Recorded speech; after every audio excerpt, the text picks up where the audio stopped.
Tenkasi life நண்பர்களுக்கு வணக்கம். நான் உங்கள் தென்காசி வதர்மன் ராஜா. இன்று ஏப்ரல் 20 அடுத்த 7 நாட்களுக்கான தென்காசி மாவட்ட வானிலை நிலவரம் குறித்து கேரளாவிலிருந்து பதிவு செய்கிறோம்.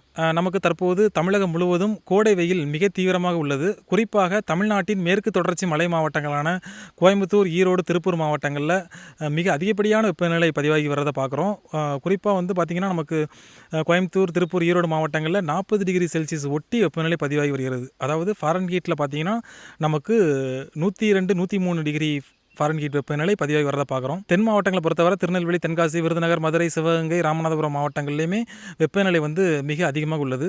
நமது தென்காசி மாவட்டத்தை பொறுத்தவரை நமக்கு அதிகபட்சமாக 99 டிகிரி ஃபாரன்ஹீட் வரை வெப்பநிலை பதிவாகி வந்ததை பார்த்தோம். அடுத்த 7 நாட்களை பொறுத்தவரை தற்போது எவ்வாறு வெப்பநிலை பதிவாகி வருகிறதோ இதே வெப்பநிலை அடுத்த 7 நாட்களுக்கு நீடிக்கும் என எதிர்பார்க்கப்படுகிறது.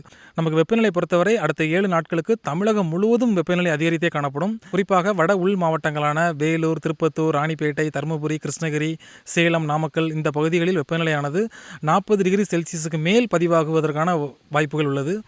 அதே போல் நமக்கு தென் தமிழக மாவட்டங்களான திருநெல்வேலி, தென்காசி, விருதுநகர், மதுரை மாவட்டங்களிலுமே அடுத்த 7 நாட்களுக்கு வெப்பநிலை அதிகரித்தே காணப்படும்.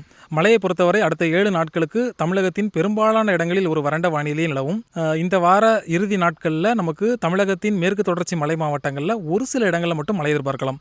அதாவது மாவட்டம் முழுவதும் ஒரு பரவலான மழை எதிர்பார்க்க முடியாது. ஏதாவது ஒரு சில இடங்களில் நம்ம மழை எதிர்பார்க்கலாம். இந்த மாத இறுதியில், ஏப்ரல் மாத இறுதி, மே முதல் வாரத்தில் நமக்கு தமிழ்நாட்டின் மேற்கு தொடர்ச்சி மலை மாவட்டங்களான கன்னியாகுமரி, திருநெல்வேலி, தென்காசி மாவட்டங்களில் நம்ம ஒரு பரவலான மழை எதிர்பார்க்கலாம். அது இந்த மாத இறுதி வரை நம்ம காத்திருக்கணும். இது போன்ற குற்றால நிலவரம் மற்றும் வானிலை முன்னறிவிப்புகளை தெரிந்து கொள்ள தென்காசி லைஃபுடன் எப்போதும் இணைந்திருங்கள். நன்றி.